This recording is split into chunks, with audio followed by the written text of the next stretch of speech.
Starting videos is always weird.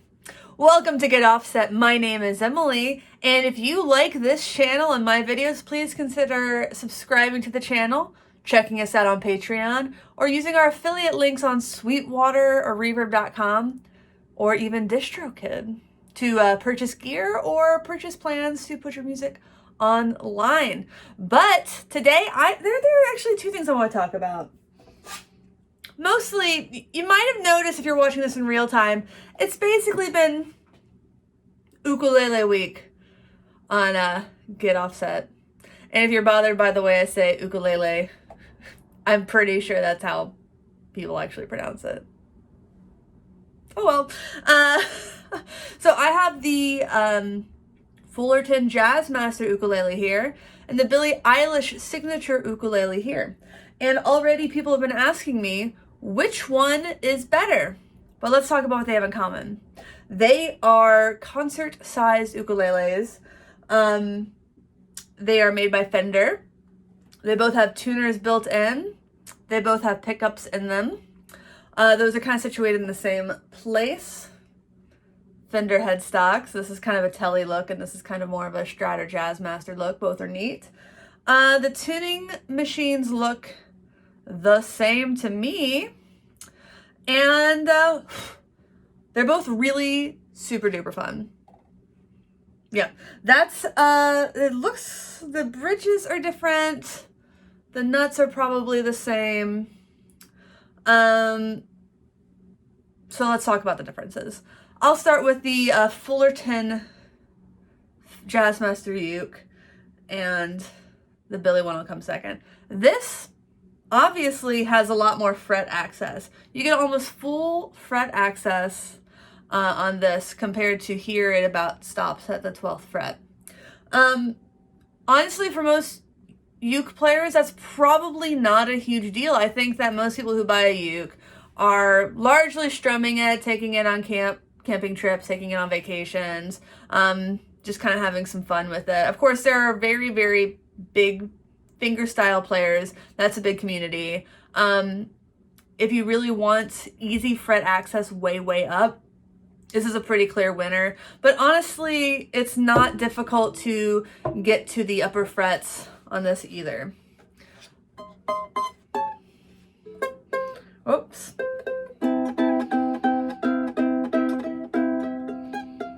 I'm great at the uke.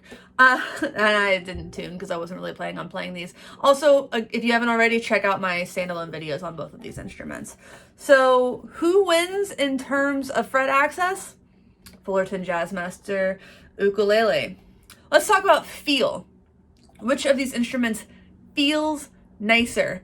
Hands down, Billie Eilish signature uke. This feels luxurious. I never thought I would say an ukulele feels luxurious. This does. This really feels nice. It has that satin matte finish all around it. It's just, gosh, this feels like a really great instrument, and I'm really glad that I bought it just because it feels so luxurious. So on feel, clear winner right here.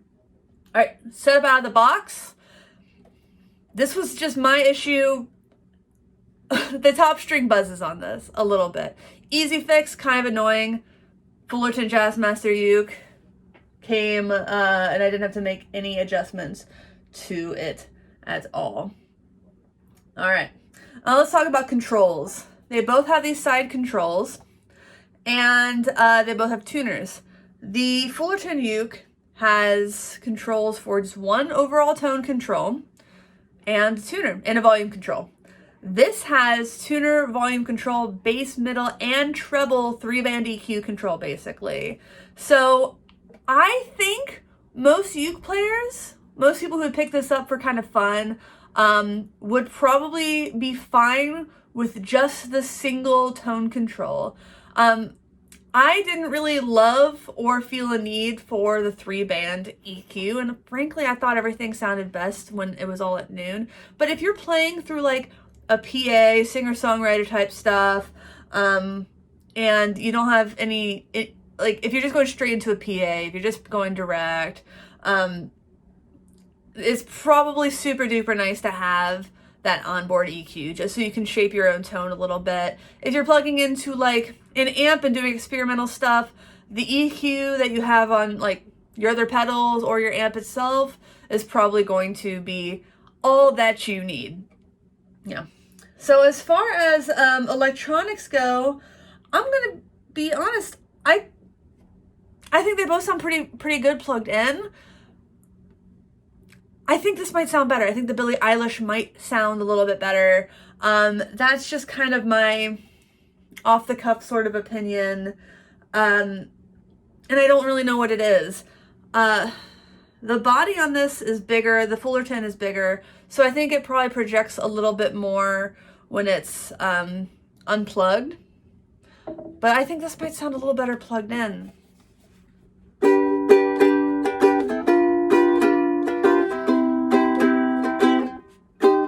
Sorry, that was not in tune at all.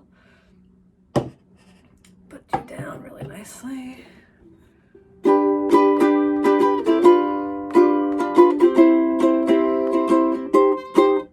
I don't think there's a big difference in the projection of these two. So as far as just acoustic playing, this might be a smidge louder, but I don't think it's enough to really like be a big difference. Oh, another cool thing, they both have these no tie bridges, which I really like.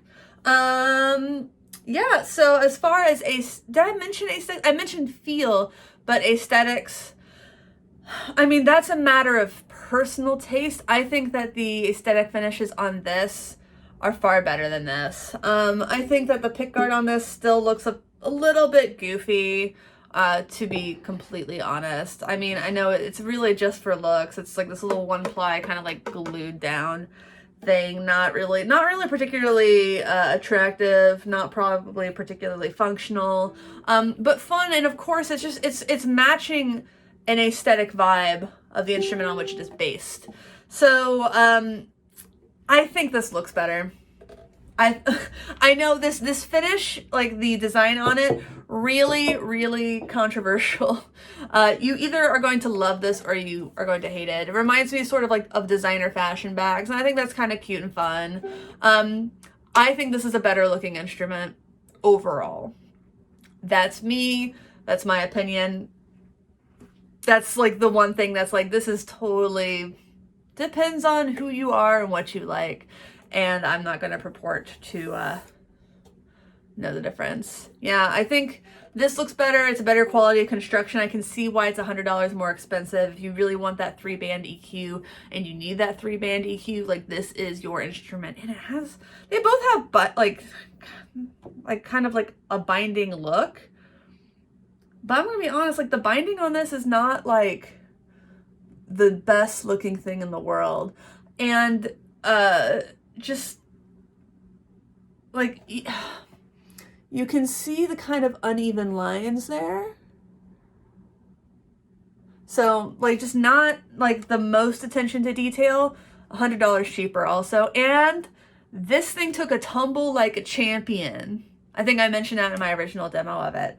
This, on the other hand, damn, that looks nice. It has like that really nice binding. I'm struggling to find any like aesthetic flaws in this instrument. I think it's just really beautiful, and I think it's very price appropriate. That being said, which one do I like better? Am I gonna be glad that I bought this for myself and that Andrew gets this one, or am I gonna be a little bit jealous of Andrew for getting this one? Well, I'm not gonna be jealous of Andrew getting this one, but if it was me and I just could buy one of these, I probably wouldn't spring for the extra $100 for the Billie Eilish signature uke. I think for me, because I'm not a uke player, this is as much uke as I need. This is as much ukulele as I need. It's fun. I wouldn't really worry about it getting dinged up or anything. I think confidently, like I could walk around with this, like throw it in the car when I go on trips, just to have something to make music, something with which to make music, you know? I think it's enough for me. That being said, I do think this is a better instrument. So which one would I get?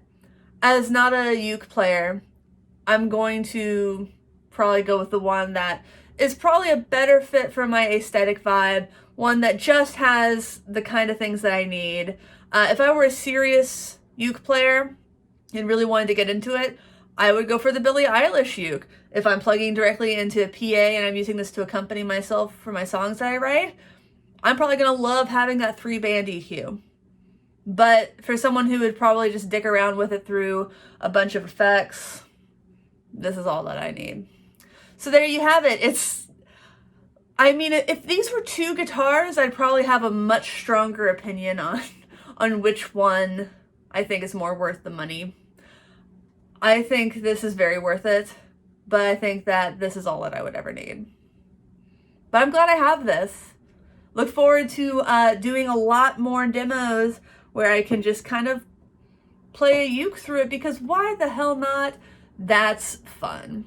But I think I did mention, I don't love the onboard, like my least favorite thing of this, other than that buzz on the high string there, I don't find this to be a particularly responsive tuner or an intuitive one.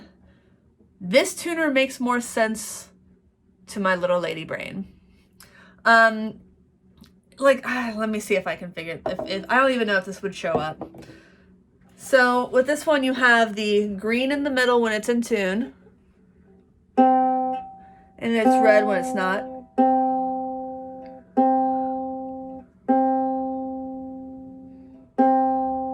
I just don't really think that's that doesn't feel like the best kind of tuner. This is more standard kind of tuner. You turn it on. Yep. It actually has so it's weird. This is a better tuner. And this costs $100 more. I don't know.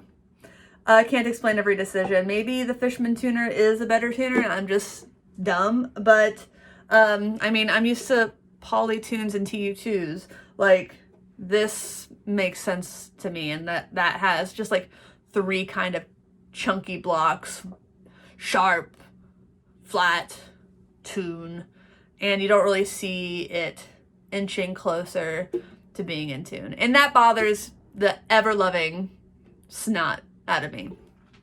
And I have a lot of snot because I have terrible year-round allergies. So yes, those are my opinions. Please check out our Reverb and Sweetwater affiliate links for these. If you do plan on purchasing one, that really helps us out. And thanks for watching. Thanks for understanding. I don't know what to do with my hands. Until next time, my name is Emily. Goodbye.